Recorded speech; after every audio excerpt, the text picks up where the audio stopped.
في فيديو النهاردة هحكي لكم عن مشكلة كان بتواجه واحد من أحد عملائنا. العميل كان عيادة في شرم الشيخ للدرماتولوجي. كانت المشكلة اللي بتقابله هي إن أغلب العملاء كانوا بيتواصلوا معاه من خلال الواتساب أو الفيسبوك ماسنجر أو حتى على الموقع بتاعه، بس ما كانش عنده حد قادر إن هو يرد على كمية الرسائل اللي بتجيله، وكان محتاج حد يساعده في الرد على الرسائل ديت. فاحنا اقترحنا عليه حل عملي، هو الشات بوت بالذكاء الاصطناعي. خليني احكي لكم الموضوع من الاول، بس قبل ما ابتدي حابب اقول لكم اني اسمي هاني ودي قناة AI بالعربي. اهلا بيكم مرة تاني. طبعا لخصوصية العميل، كل البيانات اللي انتوا هتشوفوها على الشاشة دلوقتي هي بيانات وهمية لعميل وهمي، مش العميل الحقيقي اللي احنا اشتغلنا معاه، فولا الموقع بتاعه ولا حتى الشات بوت دوت بتاعه، لكن احنا عملناه بشكل وهمي علشان نقدم لكم الحل وتشوفوا ازاي يقدر يرد على العملاء. اللي هتشوفوه دلوقتي بينطبق على الفيسبوك ماسنجر او بينطبق على الواتساب او بينطبق على الويب سايت بتاعه،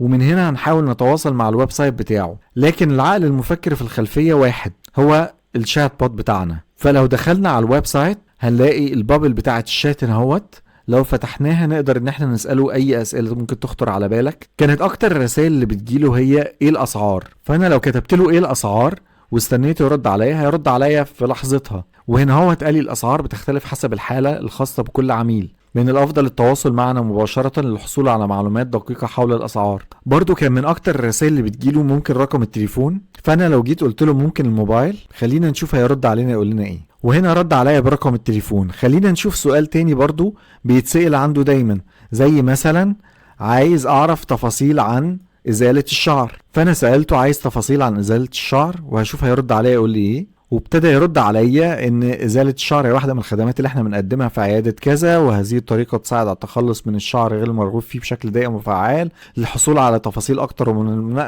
مناقشة حالتك الخاصة يمكنك الحضور للعيادة او الاتصال بنا مباشرة.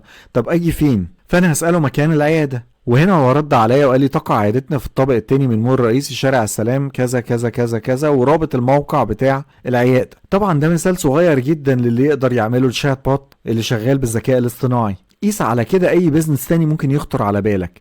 ممكن ندرب الشات بوت ان هو يرد على استفسارات العملاء ايا كان مجال البيزنس بتاعك. كل الفكرة ان احنا هندربه على المحتوى بتاعك وهو هيتعلم ويرد نيابة عنك. وانا جاي النهاردة علشان اعلمك ازاي تعمل شات بوت بالذكاء الاصطناعي من غير اي تكاليف باستخدام فلووايز، واحدة من الادوات القوية جدا اللي تقدر تخليك تعمل شات بوت بشكل مجاني بشكل تام. مش بس كده، انت مش محتاج تكون مبرمج عشان خاطر تعمل شات بوت. انت بمجرد ما هتتفرج على الفيديو ده هتقدر ان انت تنفذ نفس اللي احنا عملناه عشان نطلع بالنتيجة دي. بس تابع الفيديو معايا للاخر عشان كل خطوة مهمة في الفيديو ومفيش حاجة تقع منك في النص. كنا اتكلمنا عن فلووايز في حلقات قبل كده لكن ما شفتهوش بشكل عملي، علشان كده حبيت اوريهولكم بشكل عملي وفعال. واوعدكم ان احنا ممكن نعمل سلسلة حلقات بتتكلم فيها عن فلووايز واستخداماته وازاي ممكن نستخدمه في مجالات مختلفة، زي مثلا مستشفى او عيادة زي ما احنا شفنا دلوقتي، او اي بيزنس تاني ممكن يخطر على بالك. اكتبولي في التعليقات لو عندكم اسئلة معينة عايزين تسألوها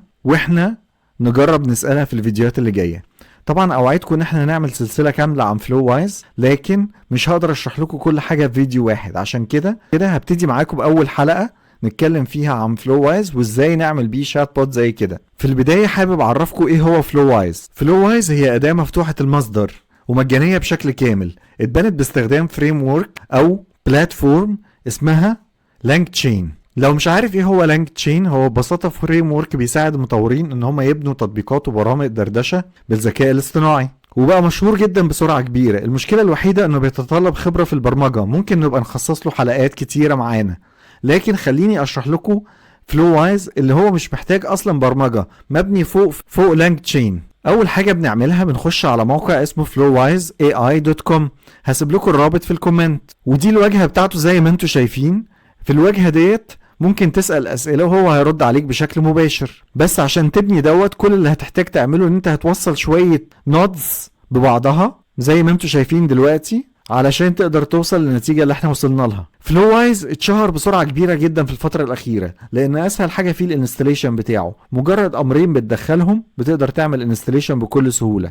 والميزة فيه إن هو ممكن يشتغل على أكتر من LLM، يعني Large Language Model، بمعنى أصح ممكن يشتغل على شات جي بي تي كلود او هاجينج فيس او غيرها كتير من الانتجريشنز اللي ممكن توصلها بيه. مش بس كده، ده كمان يقدر يقرا داتا من ملف وورد او PDF او حتى ملف تكست. خلينا نكمل مع بعض ونشوف ازاي وصلناه بالموقع بتاعه بسهولة جدا، بان احنا اخدنا الكود اللي طلع لي في النهاية وحطيناه على الموقع. برضو ما تستصعبوش الموضوع سهل وبسيط. احنا بس مش هنعمل حاجة اكتر من احنا هناخد الكود ده كوبي وبيست. وزي ما قلت لكم افضل ميزة فيه ان هو اوبن سورس، يعني مفتوح المصدر، يعني تقدر تعدل فيه زي ما انت عايز ومش محتاج تدفع فيه اي فلوس. بس علشان تفهم فلووايز بيعمل ايه، انا جبت لكم المختصر المفيد.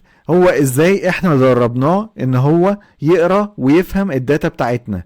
احنا دلوقتي دخلنا له داتا بالشكل اللي انتوا شايفينه ده، دخلنا له حاجه اسمها unstructured data، يعني بمعنى اصح داتا معينه خاصه بالبيزنس بتاعنا، ودربناه عليها.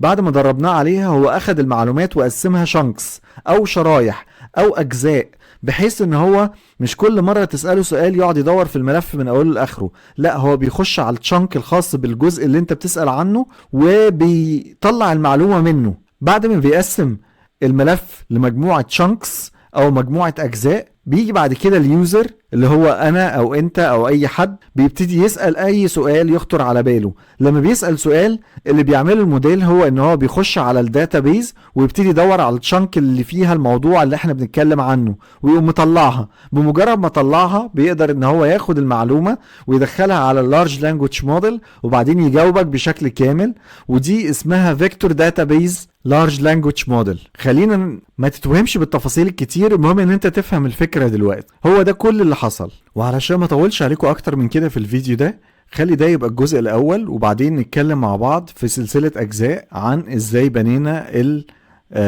الشات بوت باستخدام فلووايز، وازاي وصلنا للنتيجة اللي انتوا شفتوها، اللي منها قدرنا نسأله اي اسئلة تانية. خلينا نسأله اخر سؤال قبل ما نقفل الحلقة، ونقول له مثلا مين الدكتور المعالج، ونشوف هيرد علينا يقول لنا ايه.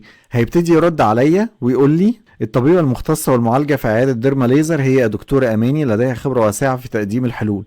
قولوا لي في الكومنتات ايه الأسئلة اللي عايزين نسألها له، وايه البيزنس موديل اللي تحبوا ان احنا نطبق عليها ونعمل لكم شات بوت خاص بيها تتفرجوا عليه وتشوفوا قد ايه فلووايز سهل وبسيط. ودي كانت أول جزئية بنشرح فيها بس ممكن نطلع بايه من فلووايز. وفي الفيديو الجاي هنبدأ مع بعض الانستليشن بكل بساطة. جهز نفسك واستعد لتاني جزء من سلسلة هنتكلم فيها عن ازاي نبني شات بوت باستخدام الذكاء الاصطناعي من خلال فلووايز. ما تنساش تعمل سبسكرايب عشان خاطر تتابعنا لما الحلقة التانية تنزل، ولايك للفيديو لو عجبك. ولو انتم مهتمين بمحتوى زي كده قولولي في الكومنتات. اخيرا لو حابب ان انت تتواصل معانا بشكل مباشر، لو عندك اي استفسارات هسيب لكم الايميل بتاعي ورقم التليفون في الديسكريبشن علشان خاطر تتواصلوا معانا بشكل مباشر. اشكركم جدا على مشاهدتكم. مع السلامة.